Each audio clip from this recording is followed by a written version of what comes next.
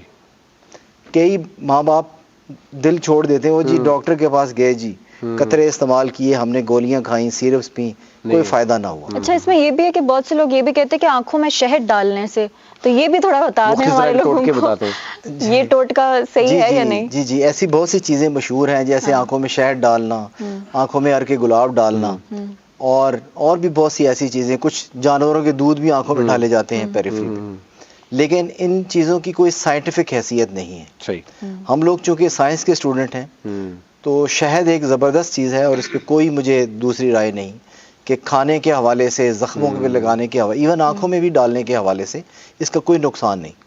لیکن آج کل جو شہد ملتا ہے مارکیٹ سے اس کے اوپر وہ میں اسی طرف آ رہا ہوں, لیکن سائنٹیفکلی کوئی ایسی چیز پروون نہیں ہے. صحیح. اور کوئی اس پہ ریسرچ نہیں ہوئی اور نہ پیپر لکھا گیا ہے کہ شہد ڈالنے سے کیا ہوگا. دوسری بات جو ستی صاحب نے عرض کی کہ شہد پتہ نہیں کیسا ہو, یہاں پہ تو بہت سی چیزیں ایسی اس پہ ہم ٹرسٹ بھی نہیں کر سکتے, تو اس لیے میرے خیال میں اوائڈ کرنا چاہیے. اس سے بہت بہتر ہے آپ سادے پانی سے دھو لیجئے آنکھ کو. اور یہ ہے, اس کے ساتھ ساتھ یہ ہے کہ اپنا ریگولر چیک اپ ضرور کروائیے اپنے قریبی معالج کے ساتھ. ہمارے Pakistan institute of medical sciences میں بہت اچھا انتظام ہے, اور جو ہمارے اس ایریا کے لوگ ہیں اگر وہ پروگرام دیکھ رہے ہیں تو آپ ضرور ہمارے ہاسپٹل تشریف لائیے اور ہمیں خدمت کا موقع دیں. ٹائمنگز کیا ہیں اور کیا کس طرح کی بیماریوں کا علاج ہے؟ آئز کی تمام تر؟ جی آج آئز کی تمام تر بیماریوں کا علاج ہے. انٹیریئر سیگمنٹ, پوسٹیریئر سیگمنٹ, جو بھی چیز ہو ہم اس کو پہلے تشخیص میں مدد دیتے ہیں, اور ایک دفعہ تشخیص ہو جائے جو چیز ادھر ہمارے پاس پاسبل ہو ہم اس کو وہ کرنے کی کوشش کرتے ہیں. اور جو کچھ بعض اوقات کئی اکوپمنٹ ہمارے پاس نہیں ہوتے کسی چیز کے یا پاسبلٹی نہیں ہوتی, تو اس صورت میں ہم بہت سے ہاسپٹل سے ہمارا رابطہ ہے, تو کولیبریٹ کر کے ہم مریض کے مسئلے کو حل کرنے کی کوشش کرتے ہیں. بالکل دوبارہ آپ کی طرف آئیں گے, لیکن ہمارے ساتھ خلیل احمد ڈوگر صاحب موجود ہیں جو کہ سوشل ویکٹر بھی ہیں, ایک تنظیم, ایک این جی او کو بھی دیکھتے ہیں. چائلڈ رائٹس پہ بڑا کام کیا خلیل صاحب. خلیل صاحب اس وقت کیونکہ رمضان چل رہا ہے اور ہم یہ دیکھتے ہیں کہ آپ کی مختلف ایکٹیویٹیز چلتی رہتی ہیں چائلڈ رائٹس کے اوپر, اپنا ایجوکیشن پہ, اسپیشلی آپ کا جو ٹوبیکو پہ بڑا کام ہے اس حوالے سے کہ بچوں کے اندر جو منشیات کا استعمال ہے, اور اسپیشلی جو ڈاکٹر صاحب بھی کہہ رہے تھے کہ بچوں کے اندر ایک بیماریوں کے حوالے سے بھی, تو آپ کیا سمجھتے ہیں کہ اس وقت کس چیز کو فوکس کرنا چاہیے؟ سب سے زیادہ اس وقت خطرناک چیز کیا آپ کو لگ رہی ہے اس وقت بچوں کے لیے, جو آپ سمجھتے ہیں کہ ہمیں ایز اے اسٹیک ہولڈرز تمام مکاتب فکر کے لوگوں کو بھی اس پہ دیکھنا چاہیے, ہمارے تمام اسٹیک ہولڈرز کو, گورنمنٹ کو, اور پھر آپ بھی اس پہ کام کریں؟ بہت شکریہ نوید ستی صاحب, اور آپ کی ٹیم کا بھی بہت شکریہ. اسپیشلی جو ہے وہ پاکستان کی 50% جو آلموسٹ پاپولیشن جو ہے وہ پاکستان کے بچے ہیں, اور جس طرح کے آپ نے بتایا کہ ہمیں ان کے اوپر کس قسم کے جو ہے وہ اقدامات کرنے کی ضرورت ہے. تھوڑا سا میں جنرلی آپ کو اس کے بارے میں بتانا چاہوں گا, کیونکہ پاکستان کے جو 50% بچے ہیں, آلموسٹ جو ہے وہ 90 ملینز پاپولیشن جو ہے وہ بچوں کی ہے پر مشتمل ہے پاکستان میں. تو کیونکہ بچوں کا پاکستان میں پولیٹیکلی طور پہ ان کے پاس ووٹ کرنے کی ان کے پاس پاور نہیں ہے, تو ہمیشہ جو بھی پولیٹیکل گورنمنٹس آتی ہیں ان کی جتنی بھی پرائرٹیز میں جو ہے وہ ہماری 50% جو پاپولیشن بچے جو ہیں وہ ہمیشہ اگنور ہو جاتے ہیں. کیوں اگنور ہو جاتے ہیں؟ اس میں یہ ہے کہ اب جو بھی گورنمنٹ آتی ہے تو ان کا یہ پلان ہوتا ہے کہ اگلے 3, 4, 5 سال تک ہمیں گورنمنٹ ملی ہے, ان کے پاس جتنا بجٹ ہوتا ہے وہ ان چیزوں پہ انویسٹ کرتے ہیں جس پہ وہ یہ سمجھتے ہیں کہ اس پہ اگر ہم روڈ بنائیں گے, کوئی پارک بنا دیں گے یا کوئی سپورٹس کا گراؤنڈ بنا دیں گے, وہ اس لیول کی انویسٹمنٹ کرتے ہیں جس سے وہ سمجھتے ہیں کہ ان کو دوبارہ ووٹ ملے یا وہ ان کی ویزیبلٹی اس سے نظر آئے کہ انہوں نے اس کے اوپر کام کیا ہے. لیکن جو بچے ہیں وہ آپ دیکھیں تو ان کے لیے تو کم از کم آپ کو 20-25 سال کا ایک لانگ ٹرم پلان چاہیے, اس کے اوپر اس لیول کی انویسٹمنٹ چاہیے. اب جنرلی تھوڑا سا میں پاکستان میں بچوں کے بارے میں بتا دوں کہ پاکستان میں یونیسیف کی رپورٹ کے مطابق اس وقت بھی جو ہے وہ پاکستان کے تقریباً جو ہے 44% جو پاکستان کی